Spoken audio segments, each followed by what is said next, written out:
তো বন্ধুরা আজকের ভিডিওটি দেখার পর যদি কখনো আপনার মোবাইল ফোন থেকে কোনো কন্ট্যাক্ট নাম্বার ভুলে ডিলিট করে ফেলেন, সেটি মাত্র কয়েক সেকেন্ডের মধ্যেই আপনি আবার ফিরে নিতে পারেন আপনার মোবাইল ফোনে। হ্যাঁ গাইজ, অসাধারণ একটি ম্যাজিক ট্রিক শেয়ার করব, যেটির মাধ্যমে ডিলিট হয়ে যাওয়া সব কন্ট্যাক্ট নাম্বার আপনি আবার ফিরে নিতে পারেন। সো হয় না, অনেক সময় আমরা আমাদের মোবাইল ফোন থেকে অনেক প্রয়োজনীয় নাম্বার ভুলে ডিলিট করে ফেলি, শত চেষ্টা করার পরেও সেগুলি আমরা ফিরে পাই না। বাট আজকের ভিডিওটি আপনাকে অনেকটাই হেল্প করবে, ভিডিওটি কমপ্লিট দেখবেন, ওকে?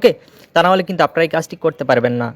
তো আমরা কথা বাড়াবো না, সরাসরি ভিডিওর মূল টপিকে চলে যাব। তো তার আগে আপনাদেরকে রিকোয়েস্ট করবো, কিপটামি না করে আজকের ভিডিওতে একটি লাইক করে দেবেন, অ্যান্ড নতুন হয়ে থাকলে চ্যানেলটিকে সাবস্ক্রাইব করে সাথে থাকবেন, ওকে? সো চলুন আমরা ভিডিওটি কমপ্লিট দেখে আসি।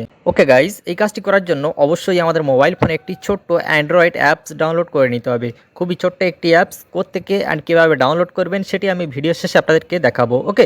তো আপনারা ভিডিওটি কমপ্লিট দেখবেন। তো এখান থেকে আমি এখন অ্যাপসটি মোবাইল ফোন ওপেন করব, অ্যান্ড আপনাদেরকে স্টেপ বাই স্টেপ দেখাবো। তো ভিডিওটি পুরোপুরি ফলো করবেন, ওকে? তো দেখতে পাচ্ছেন অ্যাপসটি মোবাইল ফোনে ওপেন করে নিলাম। দেন অ্যাপসটি ওপেন করার পর এখান থেকে একটি খালি বক্স পাবেন, এই বক্সে একটি টিক মার্ক করবেন, করার পর এখান থেকে প্রসেড বাটনে ক্লিক করে দেবেন। দেন প্রসেড বাটনে ক্লিক করার পর একটু ওয়েট করবেন। দেন নেক্সট আপনাকে যেটি করতে হবে, এখান থেকে ক্লিক টু কন্টিনিউ, জাস্ট এখান থেকে ক্লিক টু কন্টিনিউ বাটনে ক্লিক করে দিতে হবে।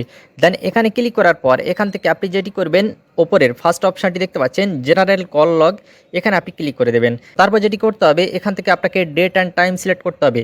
আপনার নাম্বারটি কত দিন আগে বা কত মাস আগে বা কত বছর আগে ডিলিট হয়েছে, সেই ডেট অ্যান্ড টাইম কিন্তু এখানে আপনাকে সঠিকভাবে বসাতে হবে, ওকে? তো আপনাদের দেখানোর জন্য এখান থেকে আমি 2-3 মাস আগেকারের ডিলেট কন্ট্রাক্ট নাম্বার এখান থেকে আমি বের করব। তো 2-3 মাস এখান থেকে আমি সিলেক্ট করে নিলাম, ওকে? সো দেখতে পাচ্ছেন এখান থেকে আমি আমার মতো করে আমি সিলেক্ট করে নিলাম দেখানোর জন্য। তো আপনি আপনার মতো করে সিলেক্ট করে নেবেন, ওকে?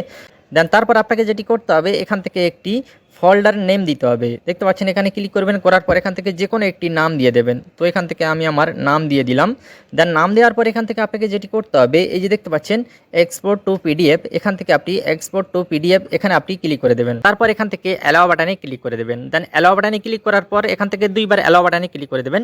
দেন তারপর একটু ওয়েট করবেন, দেখবেন যতগুলো কন্ট্রাক্ট নাম্বার আপনার ফোন থেকে ডিলিট হয়েছে সব কন্ট্রাক্ট নাম্বার কিন্তু অটোমেটিক আপনার ফোনে শো করবে। দেখতে পাচ্ছেন এমনভাবে কিন্তু পিডিএফ ফোল্ডার আকারে কিন্তু শো করবে, দেখতে পাচ্ছেন এমনভাবে কিন্তু শো করবে। তো এখানে কিন্তু অল নাম্বার চলে আসবে। আপনি যদি 3 মাস আগেকার কোনো নাম্বার খোঁজেন, তো 3 মাস আগে থেকে এখন পর্যন্ত যত নাম্বার ডিলিট হয়েছে সব নাম্বার কিন্তু এখানে থাকবে, আপনি এখান থেকে নিতে পারেন, ওকে? সো খুবই অসাধারণ একটি ব্যাপার। এই অ্যাপসটির মাধ্যমে কিন্তু আপনি যে কোনো ডিলিট হয়ে যাওয়া কন্ট্রাক্ট নাম্বার এমনভাবে খুঁজে বের করতে পারেন, ওকে? দেন গাইজ, এখন আমরা জেনে নেব যে কীভাবে এই অ্যাপসটি আমাদের মোবাইল ফোনে ইনস্টল করব। তো এই অ্যাপসটি ইনস্টল করার জন্য আমরা যেটি করব, এখান থেকে সরাসরি ফোনের গুগল প্লে স্টোর ওপেন করে নেব। দেন প্লে স্টোর ওপেন করার পর এখান থেকে আমরা যেটি করব, সার্চ বারে লিখব E2PDF। দেখতে পাচ্ছেন এখান থেকে E2PDF লিখে সার্চ করবেন, করার পর অ্যাপসটি কিন্তু আপনাদের সামনেই শো করবে। এখান থেকে আপনারা খুব সহজেই অ্যাপসটি আপনারা মোবাইল ফোনে ডাউনলোড করে নিতে পারেন। আদারওয়াইজ আমি লিঙ্ক দিয়ে রাখবো ভিডিও ডিসক্রিপশন বক্সে, সেখান থেকেও জাস্ট এক ক্লিকেই ইনস্টল করে নিতে পারেন, ওকে? তো গাইজ, মূলত আজকের ছিল এই ভিডিও, এটি অনেকেই জানতো না, সো যার কারণে আপনাদের সাথে শেয়ার করলাম, ওকে? সো ভিডিও রিলেটেড যদি কোনো রকমের কোনো ডাউট থাকে অবশ্যই কমেন্ট করবেন, আমি প্রতিটা কমেন্ট পড়ি এবং প্রতিটা কমেন্টের রিপ্লাই দিয়ে থাকি। ভিডিওতে একটি লাইক করবেন, অ্যান্ড বন্ধু বান্ধবের মাঝে শেয়ার করবেন। নতুন হয়ে থাকলে চ্যানেলটিকে সাবস্ক্রাইব করে সাথে থাকবেন। ভালো থাকবেন, সুস্থ থাকবেন, টাটা।